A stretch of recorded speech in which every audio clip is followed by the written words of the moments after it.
Media మిత్రులకు నమస్కారం. ఇవాళ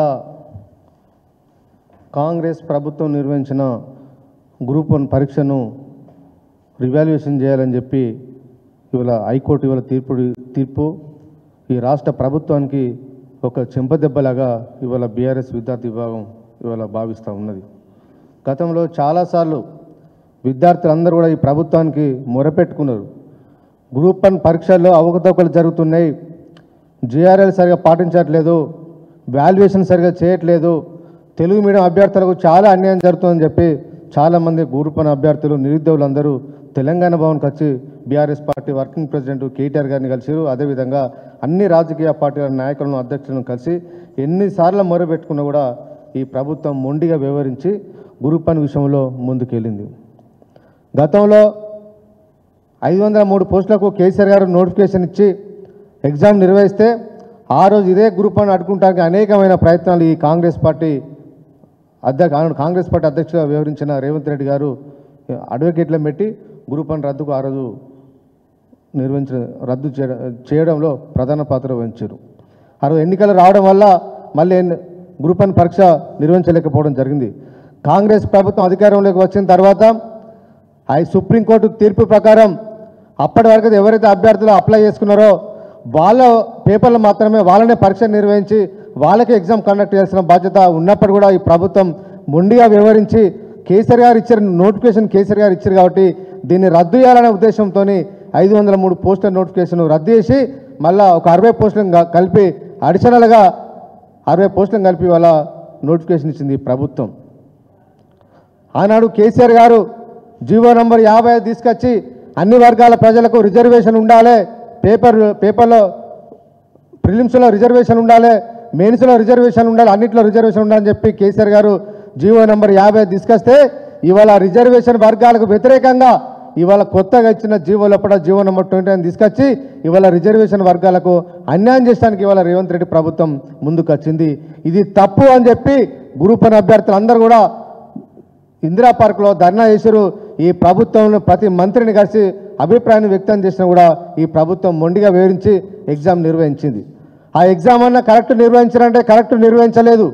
సెంటర్లో వాళ్ళు ఇచ్చిన అటెండ్ అయిన అభ్యర్థి ఒక తీరు ఉంటుంది, రిజల్ట్ వచ్చిన తర్వాత ఒక తీరు ప్రకటిస్తారు.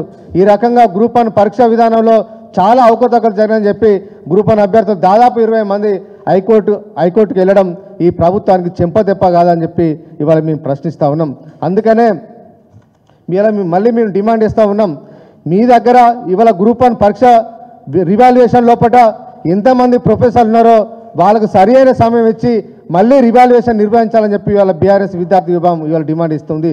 గతంలో మీరు చేసిన వాల్యుయేషన్ ప్రకారం హర్రీబరిగా వాల్యుయేషన్ చేసి మళ్ళీ గ్రూప్ 1 అభ్యర్థులకు అన్యాయం చేయొద్దని చెప్పి ఇవాళ ప్రభుత్వాన్ని మేము డిమాండ్ ఇస్తూ ఉన్నాం. మీరు ఎవరికో లబ్ధి చేకూర్చడానికి పరీక్షలు రాయని వాళ్లకు హాల్ టికెట్లు ఇష్యూ చేసి వాళ్ళను మెరిట్ గ్రూప్ 1 రాసినట్టుగా మీరు ఇవాళ ప్రకటించడం గతంలో జరిగింది. ఇవన్నీ అవకతవకలు జరిగినాయి కాబట్టి ఇవాళ అభ్యర్థులందరూ కూడా ఇవాళ హైకోర్టుకి వెళ్తే హైకోర్టు ఇవాళ ఈ ప్రభుత్వానికి చెంప మీద దెబ్బ కొట్టినట్టుగా ఇవాళ తీర్పునిచ్చింది. కాబట్టి ఈ ప్రభుత్వం తప్పును ఒప్పుకోవాలని చెప్పి బహిరంగ క్షమాపణ ఇవాళ గ్రూప్ 1 అభ్యర్థులకు చెప్పాలని చెప్పి ఇవాళ రేవంత్ రెడ్డి గారి ప్రభుత్వాన్ని మేము డిమాండ్ ఇస్తూ ఉన్నాం. దయచేసి ఇప్పటికైనా ప్రభుత్వం పట్టింపులో పోకుండా మేమే గ్రూప్ 1 నిర్వహించడం 563 పోస్టులకు నేనే నోటిఫికేషన్ ఇచ్చానని చెప్పి ఇవాళ క్రెడిట్ కోసం పోకుండా మళ్ళీ ఎగ్జామ్ నిర్వహించి పారదర్శకంగా నిర్వహించి రిజల్ట్ ఇవ్వాలని చెప్పి ఇవాళ ప్రభుత్వాన్ని మేము డిమాండ్ ఇస్తూ ఉన్నాం.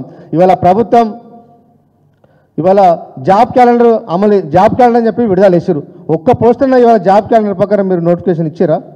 ఎందుకు ఇచ్చారట జాబ్ క్యాలెండర్? ఎన్నికల్లో హామీ ఇచ్చారు, ప్రియాంక గాంధీ గారిని తీసుకొచ్చి యూత్ డిక్లరేషన్ హామీ ఇచ్చారు, జాబ్ క్యాలెండర్ ఇస్తాం, జాబ్ క్యాలెండర్ ప్రకారం మీ ఉద్యోగాలు భర్తీ చేస్తామని చెప్పి ఇప్పటికి 20 నెలలైనా ఆ జాబ్ క్యాలెండర్లో ఒక్క పోస్ట్ అయినా మీరు భర్తీ చేస్తారని చెప్పి ఇవాళ నిరుద్యోగులందరూ ప్రశ్నిస్తూ ఉంటే ఈ ప్రభుత్వం సమాధానం చెప్పలేకపోతుంది. గతంలో కేసీఆర్ ఇచ్చిన నోటిఫికేషన్లను కేసీఆర్ గారు ఉన్నప్పుడు నిర్వహించిన పరీక్షలను ఆ కొన్నిటికి రిజల్ట్ ఇచ్చి అన్నిటికీ మొత్తం మేమే 60,000 పోస్టులు మేమే భర్తీ చేస్తామని చెప్పడానికి ఈ ప్రభుత్వానికి సిగ్గు అనిపిస్తలేదా? మీరు ఇవాళ ముఖ్యమంత్రి అయిన తర్వాత ఎన్ని పోస్టులు మీరు ఆర్థిక శాఖ నుంచి అనుమతి ఇచ్చారో ఇవాళ మీరు బయట పెట్టాలని చెప్పి ఇవాళ ప్రభుత్వాన్ని ఇవాళ డిమాండ్ ఇస్తూ ఉన్నాం. ఆర్థిక శాఖ నుంచి ఎలాంటి అనుమతులు ఇవ్వలే 60 పోస్టులు తప్ప మీరు కొత్తగా ఇచ్చింది మీరు ఏం లేదు. ఇవాళ డిఎస్ఎల్ కూడా గతంలో కేసీఆర్ ఇచ్చిన పోస్టులనే ఇవాళ మళ్ళీ మీరు పరీక్ష నిర్వహించారు తప్ప కొత్తగా మీరు ఇచ్చిన ఉద్యోగాలు ఏమి లేదనే విషయాన్ని ఇవాళ ప్రభుత్వం గుర్తుంచుకోవాలి. మొన్న ఉస్మాన్ యూనివర్సిటీకి రేవంత్ రెడ్డి గారు వచ్చారు. ఇప్పటికే 60,000 ఉద్యోగాలు ఇచ్చినాం, ఇంకొక 40,000 ఉద్యోగాలు ఉన్నాయి, అవి రాబోయే 2.5 సంవత్సరాల లోపల భర్తీ చేస్తా అన్నాడు. అంటే అర్థమైంది ఈ 5 సంవత్సరాల లోపల కాంగ్రెస్ ప్రభుత్వం ఒక 50,000 ఉద్యోగాలు మాత్రమే మేము భర్తీ చేస్తామని చెప్పకనే చెప్పిన విషయాన్ని ఇవాళ నిరుద్యోగులందరూ ఇవాళ ఆలోచన చేయాలని చెప్పి ఇవాళ ప్రభుత్వాన్ని ఆలోచన చేయాలని చెప్పి ఇవాళ మేము కోరుతా ఉన్నాం. 2 లక్షల ఉద్యోగాలు ఖాళీలు ఉన్నాయని చెప్పిన హోదా ఎన్నో మీటింగ్లలో రేవంత్ రెడ్డి గారు ఆ రోజు పిసిసి అధ్యక్షుడు హోదా లోపల నిరుద్యోగులకు ఇవాళ హామీలు ఇచ్చిండు. మేము అధికారంలోకి వస్తే 2 లక్షల ప్రభుత్వ ఉద్యోగాలు భర్తీ చేస్తా అని చెప్పి ఇవాళ రేపు రాబోయే 2 సంవత్సరాల వరకు కూడా 50,000 ఉద్యోగాలు కూడా భర్తీ చేసే పరిస్థితి ఇవాళ కనిపిస్తలేదు. కాబట్టి మీరు చేసిన తప్పులను ఇప్పటికైనా ప్రజల ముందు నిరుద్యోగుల ముందు రేవంత్ రెడ్డి గారు ఒప్పుకోవాలి. నేను అబద్ధాలు ఆడి అధికారంలోకి వచ్చినా నేను మాట తప్పుతున్నానని చెప్పి ప్రజలకు క్షమాపణ చెప్పాలి, విద్యార్థులకు క్షమాపణ చెప్పాలని చెప్పి ఇవాళ మేము ప్రభుత్వాన్ని డిమాండ్ ఇస్తా ఉన్నా. ఇప్పటికైనా ప్రభుత్వం జాబ్ క్యాలెండర్ అమలు చేయాలి. ఏ డిపార్ట్మెంట్లో ఎన్ని పోస్టులు ఖాళీ ఉన్నాయో డిపార్ట్మెంట్ల వారీగా ఆ జాబ్ క్యాలెండర్ రివైజ్ చేసి ఆ డేట్లతో ఆ ఖాళీల లోపల కొత్త పోస్టులను మీరు ఎన్ని పోస్టులు ఖాళీలు ఉన్నాయో ఇవాళ నిరుద్యోగులకు చెప్పాల్సిన బాధ్యత ఈ ప్రభుత్వం మీద ఉందని చెప్పి మేము కోరుతా ఉన్నాం.